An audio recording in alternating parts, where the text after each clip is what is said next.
नमस्कार, मैं रविश कुमार।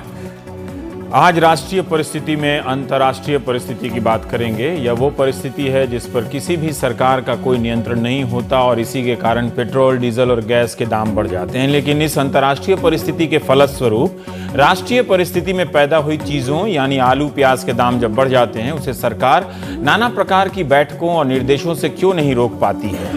ऐसा ना हो पाने की स्थिति में राजनीतिक दल 2 महीने पहले तक मनमोहन सिंह के पुतले जलाते थे, आजकल नरेंद्र मोदी के जलाने लगे हैं। कसूर अंतर्राष्ट्रीय परिस्थिति का और पुतला दहन राष्ट्रीय परिस्थिति के नेताओं का।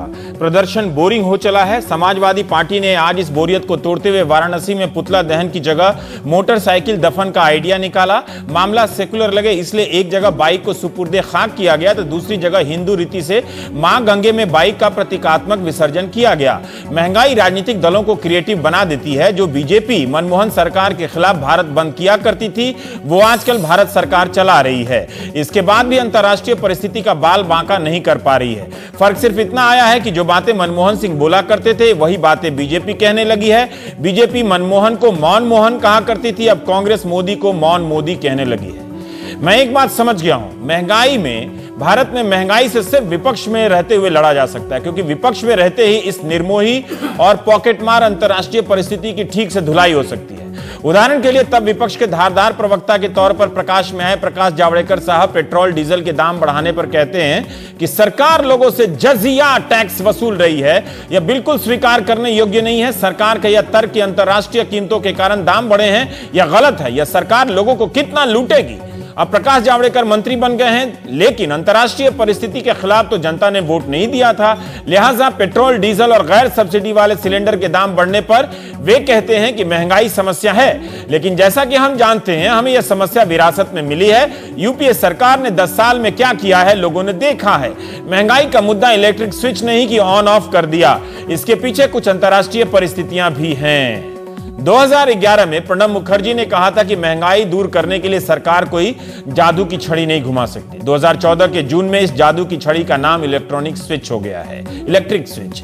क्या कोई राजनेता है जो ऐसी तुकबंदियों के आगे जाकर महंगाई के कारणों और दूर करने में हमारी मजबूरियों और खूबियों के बारे में विश्वसनीय तरीके से बता सके? क्या आपने अपने आसपास या रिश्तेदारी में किसी जमाखोर को देखा है? राष्ट्रीय परिस्थिति में यही वो खोर है जिनके पकड़े जाते ही महंगाई कम होने के आसार नजर आने लगेंगे। हिंदुस्तान की सारी सरकारें इन जमाखोरों को खोज रही हैं, एक दूसरे को निर्देश दे रही हैं कि तुम पकड़ो तो तुम पकड़ो। इससे पहले कि ये पकड़े जाएं, भारत के प्रधानमंत्री नरेंद्र मोदी ने राज्यों से आग्रह किया कि वे जमाखोरी के मामलों के निपटारे के लिए विशेष अदालत का प्रबंध कर दें। और इस कमबख्त यानी नौटी प्याज की तो पूछिए मत, इसे तो जैसे हर सरकार से चिढ़ है।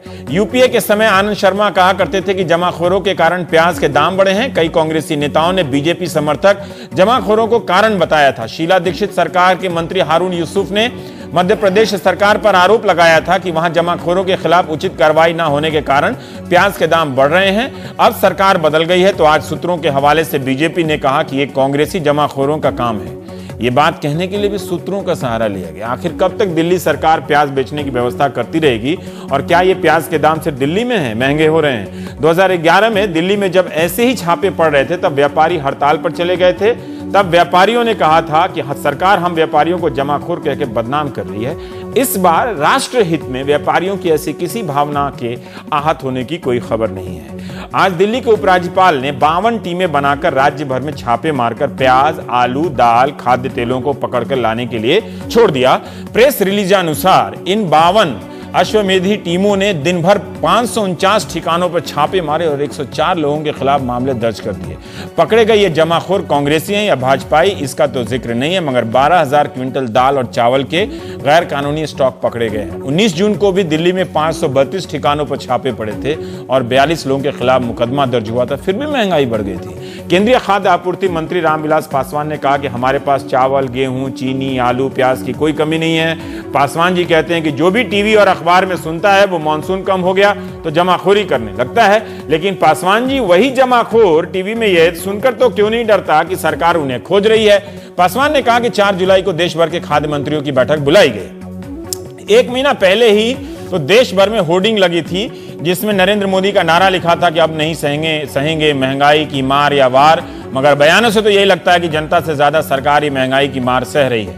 मोदी सरकार ने पिछले 17 दिनों में मानसून और महंगाई पर पड़ने वाले असर को लेकर 4 बड़ी बैठकें की हैं। 3 बैठकों की अध्यक्षता तो खुद प्रधानमंत्री ने की है। इसके अलावा भी खाद्य व उपभोक्ता मामलों के मंत्रालय और कृषि मंत्रालय में कई बैठकें हुई हैं अलग से। लेकिन रिजल्ट क्या निकला है? मार्च 2011 में नरेंद्र मोदी ने तत्कालीन प्रधानमंत्री मनमोहन सिंह को 20 सुझाव दिए थे और 64 एक्शनेबल कदम बताए थे जो लिए जा सकते थे। यानी फॉर्मूला तो है, मगर वो एक्शन कहां है? अगर वो एक्शन लिया गया है तो महंगाई फिर भी क्यों है? वित्त मंत्री जेटली ने कहा कि महंगाई बर्दाश्त की सीमा से भी ज्यादा है। अब इस गंभीरता को अब आप समझ सकते हैं। तो जनता क्या करे? वो इन बयानों से अपनी खींच निकाले या बाजार से लौटकर अर्थशास्त्र की कोई नई किताब पढ़े या फिर महंगाई कम होने का आसरा छोड़ दे? हम प्राइम टाइम में बात करेंगे। पुरंजय गुहा ठाकुरता हैं अर्थशास्त्री, संजय निरुपम कांग्रेस नेता हैं, सुधांशु त्रिवेदी हैं बीजेपी प्रवक्ता हैं, देवेंद्र शर्मा जी कृषि अर्थशास्त्री हैं, केसी त्यागी जी सांसद जेडीयू हैं। जल्दी बता दिया। सुधांशु जी, आप ये बताएं कि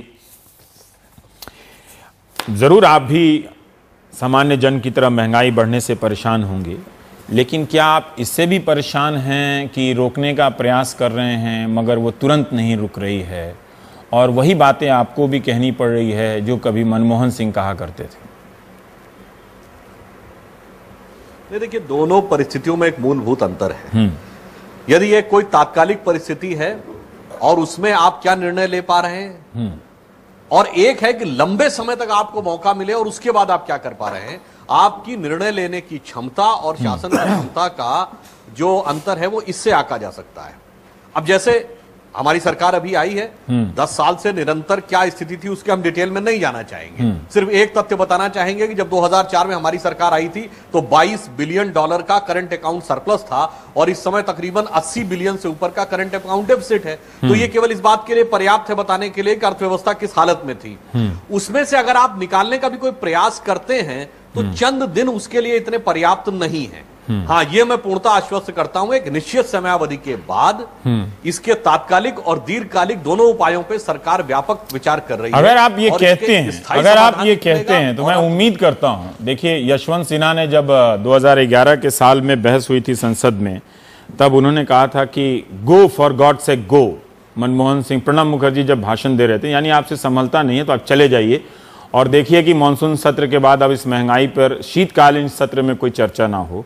क्या आप सचमुच ये यकीन से कह रहे हैं कि या आपकी सरकार ने तमाम उन अर्थशास्त्रियों से पूछ लिया है जो अंग्रेजी में बड़े लंबे लंबे लेख लिखते हैं तमाम आंकड़ों के साथ कि 5-6 महीने या 1 साल के बाद ये महंगाई कम हो जाएगी? वो तात्कालिक परिस्थितियां, वो अंतर्राष्ट्रीय परिस्थितियां नहीं रहेंगी। देखिए, हमने स्थिति की गंभीरता का एहसास पहले ही कर लिया था। इसीलिए आप मार्क करिए कि हमने अपने मैनिफेस्टो में कोई समय सीमाबद्ध कंक्रीट कमिटमेंट इस ढंग का नहीं किया था कि इतने दिन में ये कर देंगे। ये नहीं, क्योंकि हम एक जिम्मेदार राजनीतिक दल हैं तो हमने ये बात अनुभव की थी कि अर्थव्यवस्था इतनी बुरी स्थिति में है कि आप जब तक खुद कुर्सी पे नहीं बैठेंगे आप नहीं पता लगा पाएंगे क्या है। हाँ ठीक है, कुछ परिस्थितियां और खराब हो गई, जैसे मानसून का थोड़ा कम होना, इराक में युद्ध हो जाना, ये, मगर हम इसका बहाना नहीं लेना चाहते। हम जब पिछली बार भी सरकार में आए थे तो पोखरण विस्फोट के कारण आर्थिक प्रतिबंध और कारगिल युद्ध था, फिर भी हमने सारी परिस्थितियां सही दिशा में लाके दिखाई थी। मैं आपसे ये जानना चाहता हूं कि आज कलराज मिश्र कह रहे हैं कि उनके पास कोई जादू की छड़ी नहीं है। कुछ साल पहले जब वित्त मंत्री थे प्रणब मुखर्जी, तब वो कहते थे कि हमारे पास कोई जादू की छड़ी नहीं है। तो क्या एक ऐसी ईमानदार जवाब की आशा की जा सकती है जिसमें आप कहें कि भाई हमसे ये नहीं रुक सकती है, क्योंकि जब हम कुछ आलू प्याज टमाटर के दाम रोक भी लेंगे तो पेट्रोल का दाम हो सकता है कि बढ़ जाए और उससे फिर आलू के दाम बढ़ जाए। अंतर्राष्ट्रीय परिस्थितियां जो आपकी सीमा से बाहर घटित होती हैं, कोई ईमानदार विश्लेषण हो सकता है? तमाम राष्ट्रीय और अंतर्राष्ट्रीय जी नहीं, देखिए, ईमानदार विश्लेषण के बाद हम ये बात कहते हैं कि एक निश्चित समयावधि के बाद ही हम यह निष्कर्ष आप किसी सरकार के परफॉर्मेंस पे लगा सकते हैं। और हम जो बात कह रहे हैं वो केवल दावा नहीं कर रहे हैं। भारत के 67 वर्ष के इतिहास में केवल एनडीए के 6 साल थे जब लगातार महंगाई कम हुई थी। तो हमने विपरीत परिस्थितियों में करके दिखाया है। आप आश्वस्त रहिए, मोदी जी की यह सरकार परिस्थिति के अनुसार दोनों प्रकार के समाधान ठीक है। भाई, आज तो स्थिति है कि जैसे कोई आईसीयू में पहुंच गया हो तो आईसीयू से निकलेगा तो कुछ दिन तो उसको दवा खानी पड़ेगी ना। तो जिस ढंग से एक लाइफ स्टाइल डिजीज होती है वैसे ही इकोनॉमिक स्टाइल डिजीज है। उसके बाद जब हम लाइफ स्टाइल यानी इकोनॉमिक स्टाइल चेंज करेंगे तो स्थायी स्वास्थ्य लाभ होगा। जी संजय निरुपम जी, कहां आप हिंदुस्तान की अर्थव्यवस्था को आप आईसीयू में छोड़कर गए थे और आज जब महंगाई फिर से बढ़ रही है तो आप लोग विपक्ष में रहकर वही बोल रहे हैं जो मैंने सुधांशु जी से सवाल किया, जो तब सुधांशु जी की पार्टी बोला करती थी और अन्य विपक्षी दल बोला करते थे। मैं अपने दर्शकों के लिए मैं जानना चाहता हूं कि फिर आप दोनों एक ही बात अलग अलग भूमिका बदल के बोलने के अलावा ऐसी क्या नई समझदारी पेश करते हैं जिससे लगे कि हाँ भाई आपके पास भी कोई उपाय है, और वो उस उपाय से कुछ ज्यादा उपाय सुधांशु जी की पार्टी के पास है जो शायद आने वाले 6 महीने या 1-2 साल के बाद, क्योंकि इसमें कोई समय सीमा नहीं है, तो मान लीजिए 2 साल के बाद या 1.5 साल के बाद महंगाई कम हो जाए। रवीश जी, ये बहुत ही दुर्भाग्यपूर्ण बात है कि भारतीय जनता पार्टी की सरकार अपनी हर नाकामयाबी के लिए कांग्रेस को दोष दे करके अपनी जिम्मेदारी से मुक्त हो जाती है। पहले रेल, फिर तेल, अब गैस। मैं ये नहीं कह रहा हूं कि आप भारत के जीडीपी को रातों रात या 35 दिन में 5% से बढ़ा के 9% कर दीजिए। मैंने कभी ये नहीं कहा कि आप रुपये को घटा के 2 रुपया प्रति डॉलर कर दीजिए 1 महीने के अंदर। मैं कोई बहुत बुनियादी सवाल इनसे नहीं, हम लोग कोई बुनियादी सवाल नहीं पूछ रहे। हमने सिर्फ ये कहा कि महंगाई के मुद्दे पे आप सत्ता में आए थे और आपने कहा था कि बहुत हो गई महंगाई की मार, अब की बार मोदी सरकार। आपने कहा था कि सरकार आएगी और महंगाई जाएगी। आज 35 दिन हो गए। इस पूरे 35 दिनों की कालावधि में आप महंगाई को नियंत्रित करें, बढ़ने न दें, घटाएं ना घटाएं बात की बात है। आप रोक भी नहीं पा रहे हैं और लगातार बढ़ता चला जा रहा है। अब बढ़ने का कारण क्या है? पहले आपने मॉनसून की न्यूज रिलीज की ऑफिशियली, आमतौर पर ऐसा नहीं होता था। सूत्रों के हवाले से मॉनसून खराब होगा ऐसी खबर आती थी। इनके मंत्री महोदय ने प्रेस कॉन्फ्रेंस लेके अनाउंस कर दिया। आज इनके एक मंत्री महोदय बोले कि पूरा पश्चिम भारत सूखे की चपेट में आ रहा है। वो ये नहीं बताया कि 500 जिलों में जो सूखा होने वाला है उसके लिए कंटीजेंसी प्लान क्या है, हम क्या करने जा रहे हैं, इस पे फोकस नहीं कर रहे, ये हाईलाइट कर रहे हैं। पिछले प्रेस तीसरी बात, जो निर्णय हम लिया करते थे महंगाई को नियंत्रित करने के लिए, बिल्कुल वही निर्णय, वही भाषणबाजी इनकी चल रही है। मतलब जो ये कहा करते थे कि हमारे पास एक एक्शन प्लान है, हमारे पास एक एक्शन प्लान है महंगाई को नियंत्रित करने का, एक मौका हमें आप दे दीजिए। आप एपीएमसी को डीलिंग करने की बात कर रही है। हमने कहा था जमाखोरों के खिलाफ कार्रवाई करनी चाहिए। आप हमें कहते थे, हम चिट्ठी लिखते थे, आप भी चिट्ठी लिख रहे हैं। मान लीजिए महाराष्ट्र की सरकार या कुछ सरकार जहां पर आपके विरोधी दल की सरकार है वो एक्शन नहीं ले रहे। मुझे बताया जरा बीजेपी के लोग, गुजरात में, मध्य प्रदेश में, राजस्थान में कौन सा एक्शन लिया गया? सिर्फ दिल्ली में आप छापे पे छापे मारे जा रहे हैं। हफ्ते 10 दिन से छापे मारे गए हैं, लेकिन आज भी वहां पर प्याज का भाव कम नहीं हुआ, बल्कि 40 रुपए 45 रुपए हो गया। आलू का भाव कम नहीं हो रहा है, दूध का भाव कम नहीं हो रहा है। तो छापेमारी के बावजूद, जमाखोरों के खिलाफ कार्रवाई करने के बावजूद दिल्ली में कोई नतीजा नहीं निकल रहा है, सिर्फ दिखावा है। तो ये सरकार पूरी तरह से एक दिखावे में लगे हुई है। त्रिवेदी जी ने कहा मेरा एक सवाल वो दोनों परिस्थितियों में एक बुनियादी फर्क है। एक मिनट रवि जी, त्रिवेदी जी ने कहा कि दोनों परिस्थितियों में बुनियादी फर्क है। हाँ, फर्क है। महंगाई वही है, तब डॉक्टर मनमोहन सिंह प्रधानमंत्री थे, आज 56 इंच का सीना प्रधानमंत्री है। तब डॉक्टर मनमोहन सिंह कहा करते थे कि मैं कोशिश कर रहा हूं, 100 दिन दे दो, मैं शायद कंट्रोल करता हूं। आज इनकी हिम्मत नहीं हो रही है एक निश्चित कालावधि देने के लिए। ये बात बात पे एनडीए के जमाने में चले जाते हैं और एनडीए में ये था। अरे साहब, आज की बात बताइए, आज आप कैसे नियंत्रित कर पाएंगे? आपके पास कोई फार्मूला नहीं, और जो है वो गलत है। पासवान जी क्या कहते हैं? टीवी पे न्यूज आती, इसके लिए महंगाई बढ़ रही है। लो, अब तक तो टेलीविजन को हमने भी दोष नहीं दिया था, अब आप लोगों को दोष दिया जा रहा है सरकार में। इनके पेट्रोल मेरी वजह से 10 पैसे महंगाई बढ़ी है। मैं नैतिक जिम्मेदारी लेता हूं, मगर इस्तीफा नहीं दूंगा। मंत्री क्या बोले?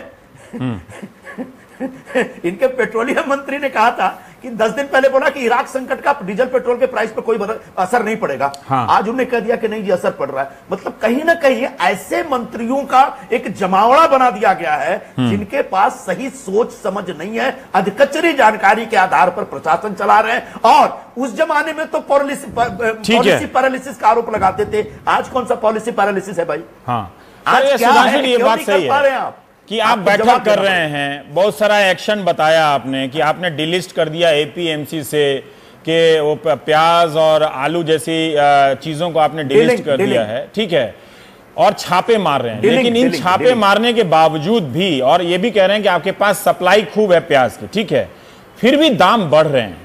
मैं ये नहीं कह रहा कि आप फेल हो गए हैं या नहीं हो गए हैं, पर क्या आपको ये अफसोस हो रहा है कि विपक्ष में रहते हुए आपने गलत राजनीति की, या अब आप ये देख पा रहे हैं कि जिस तरह से जो ये चंद एक्शन वाली बात है छापेमारी करके, दरअसल ये एक ऐसी पूंजीवादी व्यवस्था है कि जिसमें वो आपके बस की बात है नहीं सर? देखिए, हमारी तरफ से काला बाजारी को भी रोकने के लिए और जैसे ही दाम बढ़े तो एक्सपोर्ट रिस्ट्रिक्शंस भी लगाने की बात कही गई।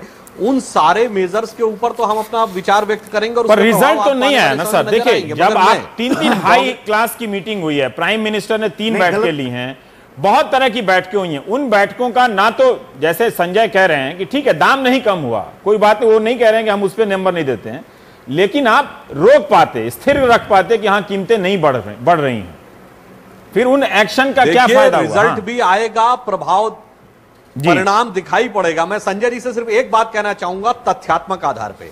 जब हम एनडीए सरकार की बात नहीं कर रहे हैं, यूपीए में जब 2004 में इन्होंने पहला बजट दिया था, चिदंबरम ने क्या शब्द प्रयोग किया था? The economic parameters are good and balance of payment is robust. यानी वो आपको मिला, तब आपने कहा हम 100 दिन में कम करेंगे, और हमें जो आपने दिया है तो चिदंबरम तो कह के गए हैं सर, आधे से कम में आप हम पे आक्रमण करें, क्या ये न्याय संगत है? चिदंबरम कह के गए हैं कि जो ओपनिंग बैलेंस था 26,000 करोड़ का है, यूपीए छोड़कर गई है, आपके यहां नेगेटिव बैलेंस 2730 करोड़ रुपए का था, ये भी चिदंबरम ने कहा। खैर छोड़ दीजिए, त्यागी जी हम ये जानना चाहते हैं कि क्या सचमुच हमारे राजनेताओं के पास और राजनीतिक दलों के पास अपने अपने मतदाताओं को या पूरे भारतवर्ष के नागरिकों को यह बताने लायक कोई ठोस चीज है कि महंगाई उनके नियंत्रण में है, बस कुछ और वक्त मिल जाए तो वो रोक पाएंगे? जैसा कि अब ये खुद उदाहरण कि पिछले 10 साल में और लगभग पिछले 5 साल में तो मनमोहन सिंह हर 6 महीने पे या आरबीआई के गवर्नर वगैरह कहते थे कि महंगाई कम होने वाली है, वो होती दिखी नहीं। मैं एक उदाहरण से अपनी बात शुरू करना चाहता हूं, और हमारे कृषि विशेषज्ञ बैठे हैं देवेंद्र शर्मा जी, वो मेरी बात की तायद करेंगे।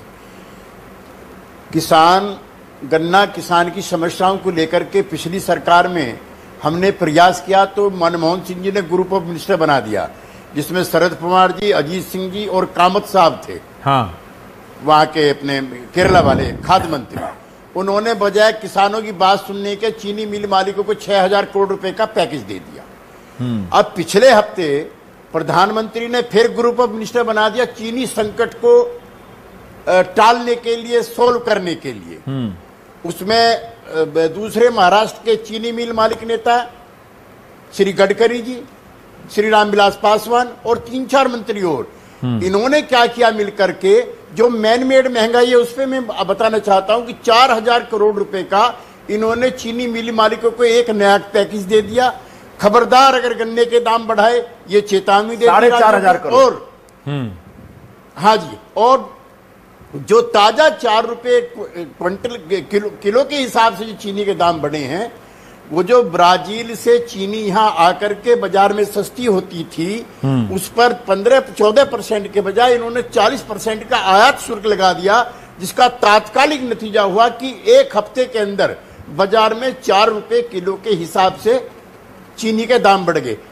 और मैं अब इस नतीजे पहुंच गया कि कांग्रेस पार्टी की आर्थिक नीतियां और भारतीय जनता पार्टी की आर्थिक नीतियों में कोई फर्क नहीं है। बिल्कुल ठीक कहा इन्होंने संजय निरुपम जी ने, इनका घोषणा पत्र जस का तस इन्होंने स्वीकार किया था। एक बड़ा कारण तो ये, अच्छा ये जो शहरी महंगाई है, मैं ग्रामीण महंगाई पे आना चाहता हूं। अब सूखा पड़ने वाला है, ना तो सुधांशु जी की और ना संजय निरुपम जी की, मैं माफी चाहता हूं, मैं कोई आपको अपमानजनक भाषा नहीं इस्तेमाल कर रहा हूं। आपको पता है कि अगर सूखा पड़ गया तो चारे का क्या भाव हो जाएगा? मैं किसान के घर में पैदा हूं, मुझको पता है जी कि इसके 3-4 गुने दाम बढ़ जाएंगे, और इसकी वजह से आने वाले समय में दूध के दाम बढ़ेंगे। ये मैन मेड हो गया। सूखे से निपटने के लिए क्या योजना है? और तीसरा, रवीश, जो मैं कोल्ड स्टोरेज जो देश भर के हैं उसकी एक संस्था का अध्यक्ष रहा हूं, एफसीआई से जुड़ी हुई है, सेंट्रल वेयर हाउसिंग कॉर्पोरेशन। आपकी जानकारी के लिए, ये अपना फल और सब्जी कोल्ड स्टोरेज तक आती आती 40% समाप्त हो जाती है। ठीक बात है। हाँ, एक बड़ा कारण यह भी है, आप जो है कोल्ड स्टोरेज भी 60 साल में नहीं बना पाए, उसके लिए कांग्रेस भी जिम्मेदार है, हमारी और सुधांशु जी की भी सरकार जिम्मेदार है, क्योंकि 6 साल 7 साल हम एनडीए ने भी उसमें राज किया। तो अब हर समस्या के लिए कांग्रेस को दोष देना, और मैं कोई ये नहीं है सुधांशु जी की बहुत जल्दी वक्त निकल गया, मैं जल्दबाजी में नहीं हूं, लेकिन आपके प्रधानमंत्री ने जिस तरह के सब्ज बाग दिखाए हैं उससे ना तो मुझ पे फर्क पड़ता ना आप दोनों फर्क पड़ता। हाँ ठीक है, जो आस में बैठा हुआ था, जिसको राज बब्बर और रशीद मसूद कह रहे थे कि 5 रुपए में बंबई में फला जगह बढ़िया खाना मिल जाता है, उस गरीब के मुंह का निवाला आपने भी छीन लिया और इन्होंने भी छीन लिया। ठीक है, पहले जब महिलाएं मुझे प्याज काटती थी तब उनकी आंखों में आंसू आते थोड़ा थे। रुकना पड़ेगा। अब जब प्याज, त्यागी जी थोड़ा रुकना पड़ेगा। मुझे लगता है कि मैं देवेंद्र शर्मा के पास जाना चाहता हूं, फिर मैं दादा आपके पास आता हूं। मुझे लगता है कि बीजेपी को भी 67 साल मिलने चाहिए, तब मैं जब नहीं रहूंगा तो कोई और आके फिर सवाल पूछ पाएगा कि आपने ये क्यों नहीं किया, आपने ये क्यों नहीं किया। पर देवेंद्र जी, मैं एक दो बातें जो इस सरकार ने कदम उठाए हैं, ठीक है, लंबे समय में क्या असर होगा ये हम भी नहीं जानते, सुधांशु जी भी नहीं जानते, हो सकता है अच्छा असर हो जाए, हो सकता है कोई असर ना हो। लेकिन ये जो बातें कही गई है कि एपीएमसी जो agriculture produce market control act जो है, जो भी अगर मैंने सही बोला तो उसमें संशोधन की जरूरत है, और उसमें जो फल और सब्जियां जो कुछ चीजें हैं उनको उसके नियंत्रण से वापस कर दीजिए, तो हम जो किसान हैं वो अपने उत्पाद को लेकर मंडी में ना जाएं जहां हम सस्ता बेचने पर मजबूर हों, हम जाकर हमारे लिए कोई अनंत आकाश में खुला बाजार है जहां हम माल बेचाएं और वो सारा बिक जाए। अगर ऐसी कोई बाजार व्यवस्था है तो क्या आपको लगता है कि इस कदम से या इस कदम में महंगाई के कम होने की किसी भी प्रकार की संभावना छिपी हुई है? रवीश जी, एपीएमसी के सवाल से पहले अगर आप मुझे मौका दें तो मैं, आपने एक सवाल किया था बीच में, आपने शायद अपने उसमें वक्तव्य में कहा था कि क्या ये महंगाई कंट्रोल हो ही नहीं सकती क्योंकि ये पूंजीवादी व्यवस्था में ऑपरेट करती है। देखिए, हमें जानना ये जरूरी है कि मार्केट इकोनॉमी में कीमतें बढ़ती हैं, चाहे वो एयरलाइन हो, चाहे वो हॉस्पिटल हो, चाहे वो एजुकेशन हो, चाहे लोगों की सैलरी हो, कुछ भी हो, आप देखें उनकी कीमतें बढ़ती हैं। और फूड ही नहीं, हर एक चीज की कीमतें बढ़ती हैं। ये मार्केट इकोनॉमी का एक अंडर फंडामेंटल ये रूल है। अगर ये ना बढ़े कीमतें तो मार्केट इकोनॉमी कोलैप्स कर जाती है। तो मार्केट इकोनॉमी में तो सब चीजों को बढ़ाना ही है। फूड का क्राइसिस इसलिए हो जाता है क्योंकि इसके ऊपर हम जानते हैं कि सारे देश का जो आक्रोश है वो लगता है कि कहीं ये मार्केट इकोनॉमी को ध्वस्त ना कर दे, इसलिए सब लोगों की चर्चा फूड के ऊपर होती है। सिनेमा हॉल की टिकट अगर 1000 रुपए में लोग देखते हैं तो उसकी कोई चर्चा नहीं होती है, वो भी मार्केट जो कीमतें हैं बढ़ रही हैं। मैं इसलिए आपको उदाहरण दे रहा हूं कि ये समझने की जरूरत है कि ये सारा जब तक हम मार्केट इकोनॉमी के साथ हम लेके चलेंगे, जो पिछली सरकार की पॉलिसीज थी, अगर यही सरकार लेके चलेगी तो मुझे लगता नहीं कि हम ज्यादा कोई अंतर दिखा पाएंगे आने वाले दिनों में। आपने जो सवाल पूछा एपीएमसी का, देखिए उससे पहले, एपीएमसी से पहले हमें थोड़ा सा अगर आप मौका दें तो मैं अमेरिका में जो है, अमेरिका में मार्केट इकोनॉमी ऑपरेट करती है, लेकिन वहां पर एग्रीकल्चर के प्राइसेस क्यों नहीं बढ़ते हैं? वो इसलिए नहीं बढ़ते हैं क्योंकि वहां पर पूरे सोशल सिक्योरिटी और सब्सिडीज जो हैं एग्रीकल्चर के नाम पर भयंकर हैं। अब देखिए, अगर आप कॉटन की बात करें तो 20,000 कपास के ग्रोअर्स हैं, उनको $4 बिलियन की कपास पैदा करते हैं और $4.7 बिलियन की उनको सब्सिडी मिलती थी 2005 में। उससे कीमतें गिर जाती है, मार्केट प्राइस 40% कम हो जाता है। और वो जो है कारण, इसी करके हमारा जो किसान है वो लगता है कि इनएफिशिएंट फार्मर है। ये जब तक हम इन दोनों चीजों को नहीं समझेंगे, इन दोनों का एक लिंक जो है, तब तक हमें समझ नहीं आएगा कि अमेरिका में मार्केट इकोनॉमी होने के बाद भी महंगाई क्यों नहीं बढ़ रही है, हमारे देश में क्यों बढ़ रही है? क्योंकि हमने एग्रीकल्चर से सारा चीज हटाना चाहते हैं। अब जो आपने बात कही एपीएमसी की, एपीएमसी की बात, एक मिनट, एपीएमसी की बात हम करें। एपीएमसी को राहुल गांधी जी ने कहा था जनवरी में कि कांग्रेस सरकारों को कि एपीएमसी हटा दीजिए, फ्रूट्स एंड वेजिटेबल्स के लिए हटा दीजिए। तो हरियाणा ने, हिमाचल प्रदेश ने, उत्तराखंड ने एपीएमसी को हटा दिया। अब आप मुझे बताइए, आप भी सर्वे कर लीजिए, क्या इन तीनों स्टेट्स में कीमतें कम हुई हैं, दाम कम हुए हैं? दूसरी बात है कि बिहार में 2007 से कोई एपीएमसी नहीं है। 2007 से क्या बिहार की काया पलट हो गई है एग्रीकल्चर की? अब पंजाब में जो है एपीएमसी है, किसानों को 1310 रुपए पिछले साल गेहूं का दाम मिला था, वो इसलिए मिला क्योंकि वहां एपीएमसी थी।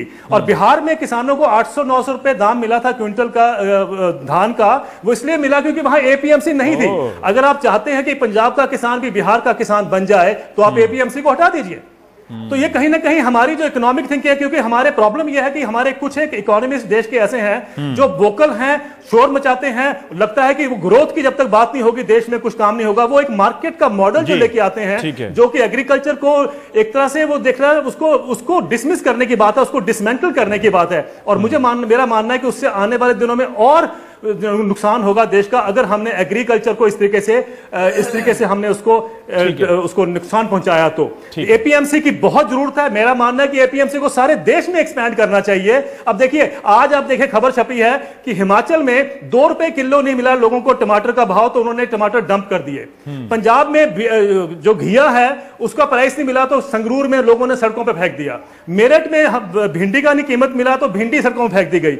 अब बताइए, मुझे पंजाब में आ जाइए तो 2 रुपए किलो पे टमाटर आपको उपलब्ध मिलता है किसानों के पास। तो शहरों में क्यों दाम उसके ज्यादा होते हैं, ये हमें समझने की जरूरत है। पैदावार में कहीं कमी नहीं है कि सरकार की जो नीतियां हैं वो कहीं उनको दोबारा रीलुक करना पड़ेगा, रिविजिट करना पड़ेगा, और ये देखना पड़ेगा कि क्या ये नीतियां जो हम लेके जा रहे हैं उससे कभी महंगाई हम कम कर पाएंगे, लोगों को खुशहाली कर पाएंगे कि नहीं कर पाएंगे। और मैं जानता हूं कि कर सकती है सरकार, अगर ये वाकई करना चाहे, थोड़ा सा पिछले मॉडल से हट के आगे काम करे। सरकार बार बार हिंट कर रही है कि हम कुछ ऐसा कदम उठाएंगे जिससे ग्रोथ बढ़ जाएगा। हालांकि अरुण जेटली ने यह बात नहीं कही कि उससे फिर हम महंगाई से निपट सकते हैं।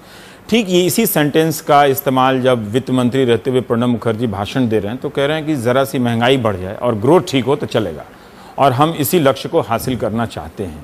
तो क्या उस ग्रोथ के बढ़ने का इंतज़ार किया जाए, या फिर जो ये मिडिल क्लास है वो ये रोना धोना छोड़ दे? क्योंकि जब वो इसी सिस्टम का लाभार्थी है, इसका फ़ायदा लेने के लिए बिना कोई सोचे समझे इस सिस्टम पर भरोसा करता है, तो इसकी कुछ बुराइयों को भी बर्दाश्त करने की उसमें सहन शक्ति होनी चाहिए। Bitter medicine. हाँ, मोदी जी ने खुद कहा, नहीं राजनाथ जी ने तो मोदी सीन कहा। देखिए, मोदी जी ने खुद कहा कि हनीमून पीरियड खत्म हो गया उन्होंने खुद कहा। त्यागी जी जब बात किया, और अभी देवेंद्र जी बात, उसमें थोड़ा बहुत मैं जोड़ना चाहता हूँ। त्यागी जी ने जैसे कहा, बिल्कुल ठीक कहा। कांग्रेस और भारतीय जनता पार्टी की आर्थिक नीति में मैं तो फर्क कुछ में नहीं देख पा रहा हूँ। ठीक है, मैं मान लिया 5 साल से लगातार खाद्यान्न का दाम बढ़ा, भारतवर्ष के इतिहास में इस रफ्तार से कभी खाद्यान्न का दाम कभी नहीं बढ़ा। ठीक है, मैं नहीं मानता हूं जो अभी सुधांशु जी कहा कि भारतीय जनता पार्टी एनडीए के सरकार के समय महंगाई कम होते रहे। ये सरकार का जो आंकड़ा है ये कहानी नहीं बताते हैं, पता नहीं वो कहां से उनका आंकड़ा मिला है। दूसरी बात ये है, देखिए ये जो बात, हाँ ठीक है 1 महीना हुआ, मैं मानता हूं कि इराक का युद्ध चल रहा है, अंतर्राष्ट्रीय बाजार में कच्चे तेल का कीमत ये अंतर्राष्ट्रीय परिस्थिति तो मनमोहन सिंह के समय भी हुआ करती थी। हाँ, अब बारिश भी कम हो, मगर जैसे त्यागी जी ने कहा, आपने कुछ नीति आपने कुछ किया। आपने चीनी का दाम, आपको मालूम है ये बढ़ने वाले थे। अब जब क्या कहते हैं, मिनिमम एक्सपोर्ट प्राइस, जो न्यूनतम जो निर्यात के लिए जो दाम आप बढ़ा देंगे तो बढ़ने का ये असंभव नहीं था, सबको मालूम था बढ़ने वाले हैं। 4 रुपए किलो बढ़ गया। आप जानते हैं महाराष्ट्र में अभी विधानसभा चुनाव आने वाले हैं 2-3 महीना के बाद। अच्छा, दूसरी बात देखिए, आपने कहा कि रेल भाड़ा आप बढ़ाएंगे, फिर आपने कम कर दिया, और फिर आपने बोला ये कांग्रेस सरकार का सिद्धांत था। ठीक है, कांग्रेस सरकार भी सिद्धांत लिया कि डीजल का कीमत आहिस्ता आहिस्ता बढ़ता रहेगा, आप भी वही कर रहे हैं।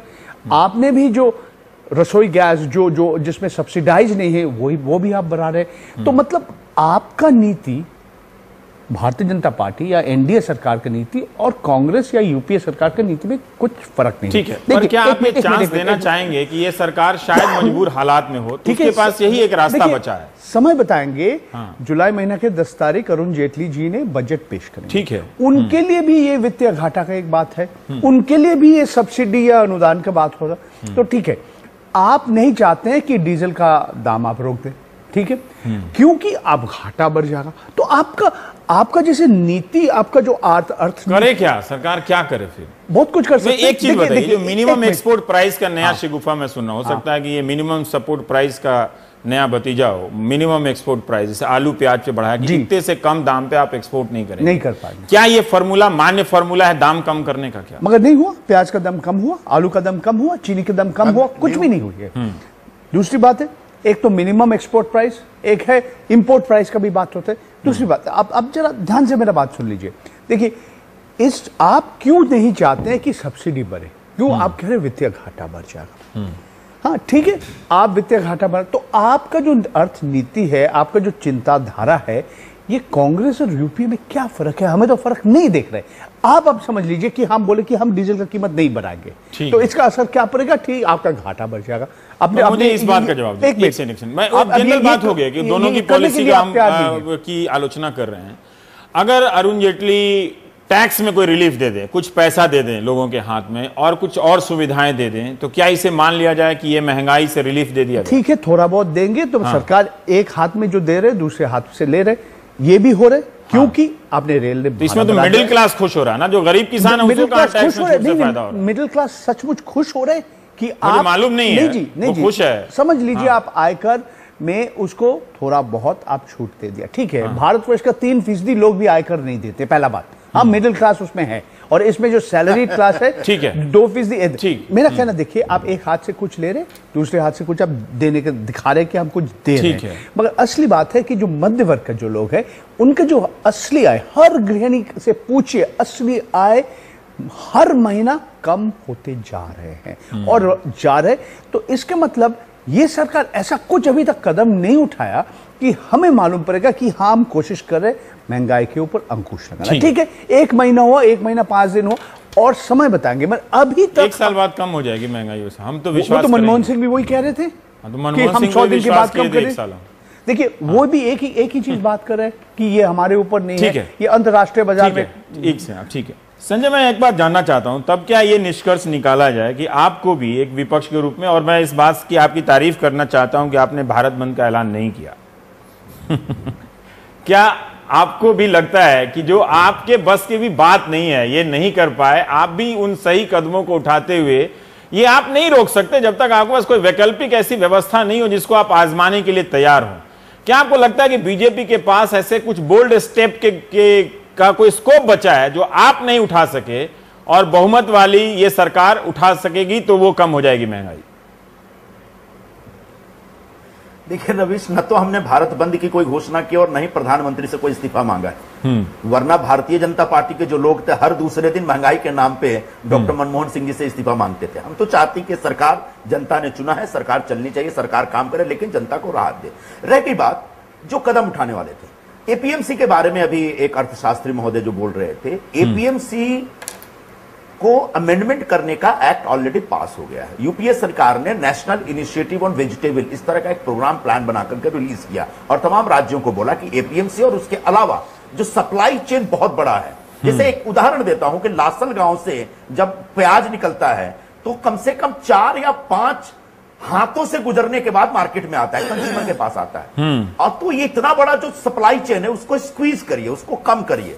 तो इसके लिए नेशनल इनिशिएटिव ऑन वेजिटेबल आया था कि सीधे खेत से माल उठाइए और बाजार में लेके आइए, और ये एक अच्छा उपाय है। अब इस उपाय को ताकत देना, इस उपाय को आर्थिक शक्ति देना हमारी सरकार शायद नहीं कर पाई, इस सरकार को करना चाहिए। ठीक है। दूसरी बात हम बार बार ये कहते थे कि सब्सिडी को कम करने के लिए आपका पर्पस क्या है? आप बजटरी डिफिसिट को कंट्रोल करना चाहते हैं, फिस्कल डिफिसिट को कंट्रोल करना चाहते हैं। हम लोग ये कहते थे कि साहब सब्सिडी कट करने के बजाय आप सब्सिडी जो है वो उसको चलने दीजिए, क्योंकि इससे आम आदमी को राहत मिलती है। आज जो पिछली सरकार ने गलतियां की वही ये सरकार गलती कर रही है। पिछली सरकार की हर एक नीति को फॉलो करती है और सरकार कहती है कि हम नए हैं, नए लोग हैं, नए प्रधानमंत्री, नई योजना, नया संकल्प, नए इरादे, ये सब बकवास चल रहा है। ये सब बकवास चल रहा है। ठीक है। तो सरकार को नए ढंग से, नए अंदाज में, नए मैकेनिज्म के साथ आना पड़ेगा जो अभी तक नहीं दिखा है। पर देवेंद्र जी आप कुछ कहना चाह रहे थे, मैं तो 2 मिनट का है, 2 ही मिनट का समय लीजिएगा, फिर मुझे ब्रेक पे जाना पड़ेगा, फिर मैं आऊंगा तो सुधांशु जी और त्यागी जी से पूछूंगा।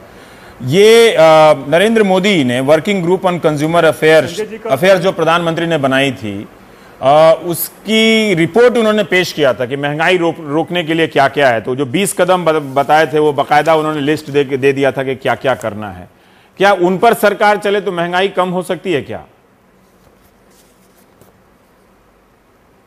देखिए, उससे पहले अगर आप मुझे याद दें तो संजय जी ने बताया कि भाई ये एपीएमसी के करके जो बता रहे हैं कि सीधा डायरेक्टली किसान से खरीदेंगे तो वो चेन जो स्क्वीज हो जाएगी। मैं इनको एक बात बताना चाहता हूं और वो मुझे लगता है कि देश को जानने की भी जरूरत है कि एमएसपी पे सारा दोष दिया जाता है, मिनिमम सपोर्ट प्राइस के ऊपर दोष दिया जाता है। आपको हैरानगी होगी जान के कि देश के सिर्फ 30% किसानों को एमएसपी का फायदा मिलता है। 70% किसान एमएसपी के दायरे से बाहर हैं। तो जो जिसका बेनिफिट आप बता रहे हैं कि इनको अच्छा होगा, प्रोग्रेस होगी, तो वो 70% किसानों के साथ क्यों नहीं होती? फल की बात बोल रहा हूं। तो सारी कोशिश ये है कि 30% किसानों का भी वो काम खत्म कर दिया जाए। आप समझे उसमें? जी, मैं सब्जियों, मैं नेशनल इनिशिएटिव, मैं जानता हूं, मैं आपको सारे देश की सिचुएशन बता रहा हूं। फ्रूट्स और वेजिटेबल जो पेरिशेबल आइटम है, मैं आपको सारे देश की बात बता रहा हूं। खेत से बाजार में लाना चाहिए, उसके लिए कोई एमएसपी की योजना नहीं है। ठीक है देवेंद्र, 1 मिनट है, आप पूरी कर ले बात अपनी। हाँ, मैं आपसे वही अर्ज करना चाहता हूं, मैं वही बात करना चाहता हूं कि अगर हिमाचल में लोग टमाटर फेंक रहे हैं जहां पर कि एपीएमसी से बाहर निकाल दिया है फ्रूट्स को और वेजिटेबल्स को, तो वहां पर क्यों नहीं वो 2 रुपए की बजाय क्यों उसको 10 रुपए दाम नहीं मिलता जो एपीएमसी शायद उसको दे सकती थी? तो मैं आपसे ये अर्ज कर रहा हूं कि ये जो बातें हैं ये एपीएमसी को हटाने की, ये कॉर्पोरेट देवेंद्र जी, इस हम ब्रेक में जाना है। देवेंद्र एग्रीकल्चर में आ रहे हैं, उनको मार्केट चाहिए। दर्शकों के लाभ के लिए एक सवाल का जवाब दे दीजिए कि एपीएमसी से टमाटर को हटा दें तो एक किसान के रूप में आप अपने खेत में उगे हुए टमाटर को लेकर कहां बेचने जाएंगे? सीधे बाजार में। कौन सा बाजार? मतलब क्या? बिल्कुल ठीक बताया कि ये सोचा जाता है कि किसान जो है वो जाके बेचेगा, लेकिन अगर एपीएमसी हो तो पता है कि भाई किसान को कि वहां जाना है, मुझे वहां पर एक मार्केट है, उपलब्ध है और वहां मैं बेच सकता हूं, और वही चाहिए किसान को आज। और मतलब वो क्या गाड़ी पे लाद के खुद लाके इस मंडी से उस मंडी घूमेगा या कहां बेचेगा? मैं एक सिंपल सवाल पूछना चाहता हूं क्योंकि मैं भी काफी कंफ्यूज हूं।